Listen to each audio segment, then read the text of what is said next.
When I was a lot younger and in Sunday school, you probably thought that was a long time ago. It was.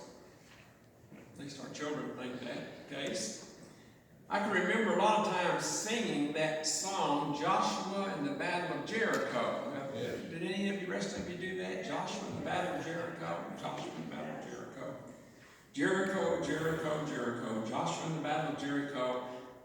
The walls came tumbling down. Now, there's more to that than that, but normally that was the part that we learned and emphasized.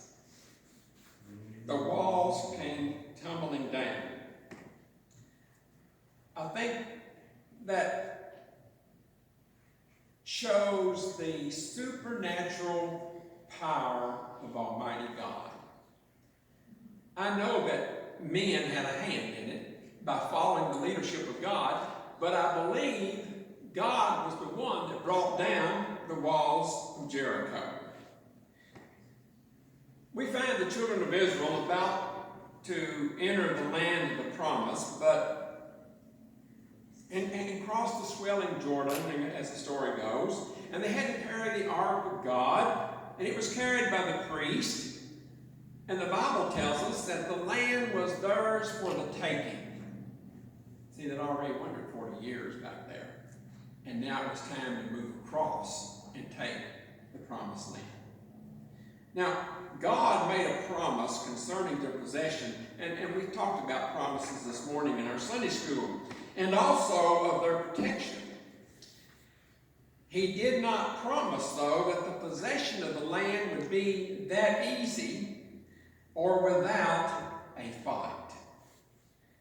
I guess the old saying is correct. Anything worth having is worth fighting for. So they were called upon to conquer their enemies.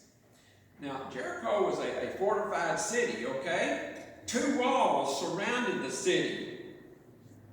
One was 6 feet thick, and the other was at least 12 feet thick.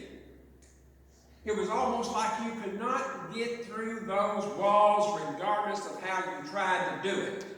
But I've learned in past experiences that not all things, no things are impossible with God. He was able to bring the wall down, as the story tells. Excuse me.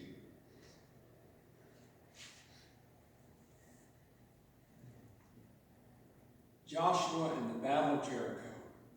Jericho, Jericho. Joshua and the Battle of Jericho, and the walls came tumbling down. Now you remember, if you would, the story of Joshua and Caleb. 2 of the thieves who were sent out to spy about the promised land, and yet when they came back, they were the only 2 out of 12 that gave a report that it could be taken. Now, they saw the inhabitants of the land. They also saw the fortified cities. But they also saw the blessings of God that lay before them. God had made a promise, and he was going to keep that promise to Joshua and Caleb and the people of Israel.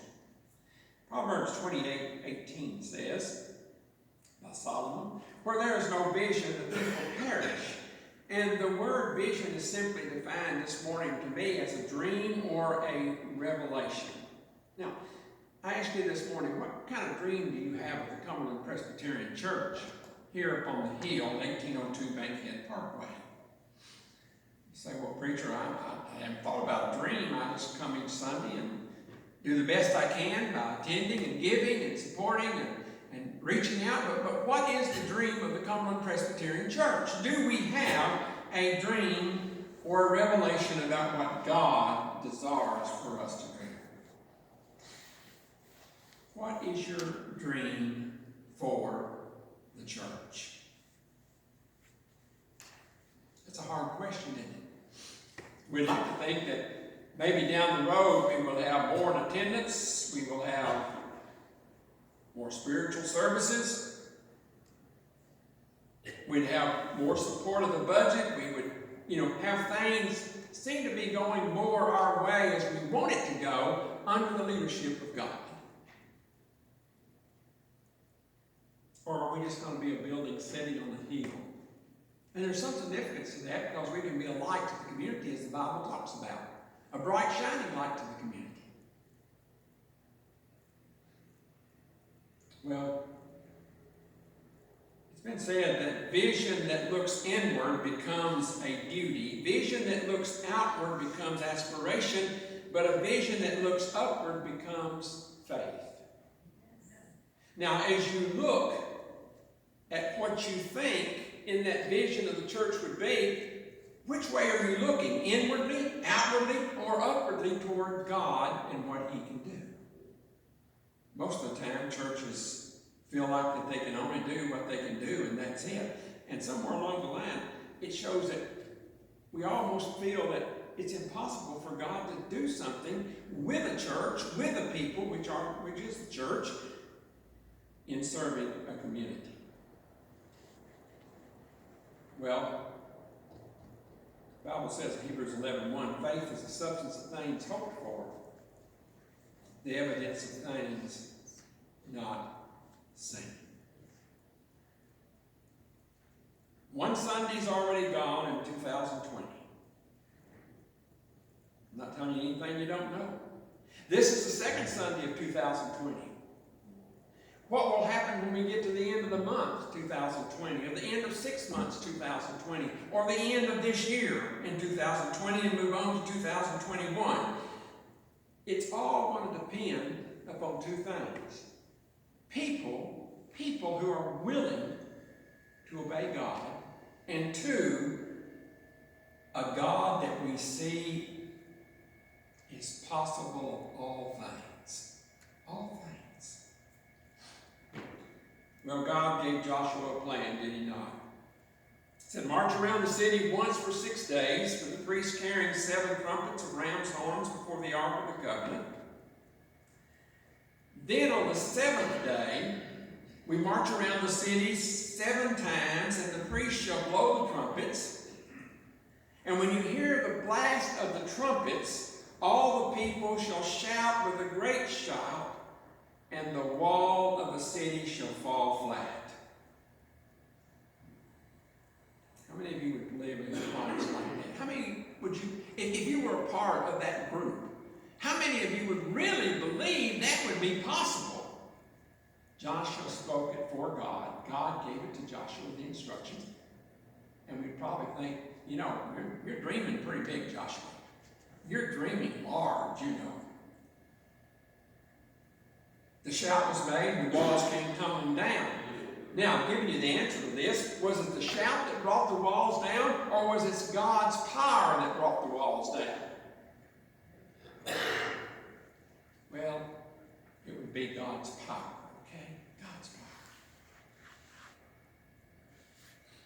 And if we're going to dream and not include the power of God in those dreams, nothing will ever take place in our hearts or in the hearts of this church.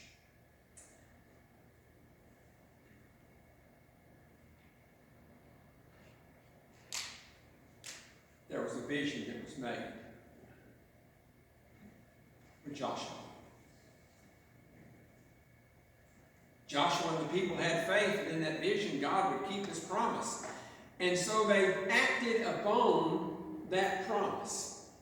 And when they acted upon that promise, there was victory brought to the people of Israel.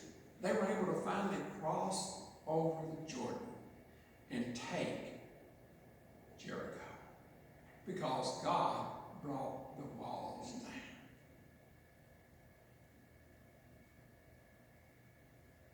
Sometimes I hear about these churches that have gone through tornadoes. It's sad.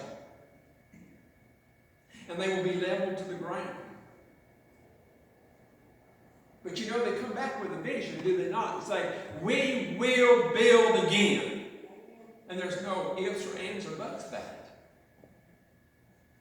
And sure enough, after a certain amount of time, with that kind of vision, with that kind of faith, they got into action, and sure enough, their church was rebuilt. I remember a church that was destroyed outside of Campbellsville, Kentucky. You know the only thing that was left standing in that church? The pulpit. Everything else around it was laying. I remember those people because those people did exactly that. They brought themselves together. They had a vision that we're not stopping here because they had a ministry before God and to God. And they rebuilt that church around that pulpit. And the pulpit was the only thing that withstood that particular tornado. See, vision, faith, action, and something wonderful happened. So what do we have as a vision for our church? How faithful are we going to be to that vision that God has encountered or given to us? And what kind of action are we going to take that we might be a part of making something great happen in the church on the hill? As I talk to people in the community, they'll say, oh yeah, I know where that church is located. That church is located up on that hill. That's about all they remember about the church, I guess. Yeah. 1802 Bankhead Parkway. Start up the hill, right to the right. You can't miss it. Oh, I know where it is. Once again, it's that church up on the hill. See? So thankful people recognize this church as a church up on the hill. So thankful that many people will not miss the driveway and come up to the church and be a part of the activities of the church.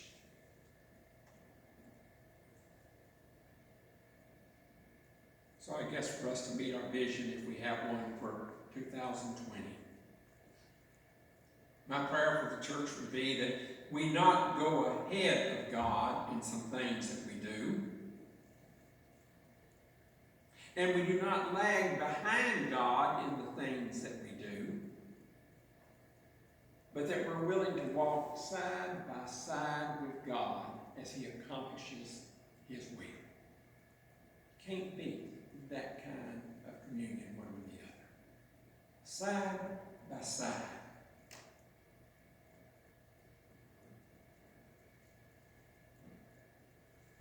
Faith and obedience is leading. What part will I play in it? What part will you play in it? Just like that. What part will we each play in it? In God's plan for this church, will we be an encourager or discourager? Will we dare to dream a dream and lay hold of the vision? Or will we be one to say, it is impossible, it just cannot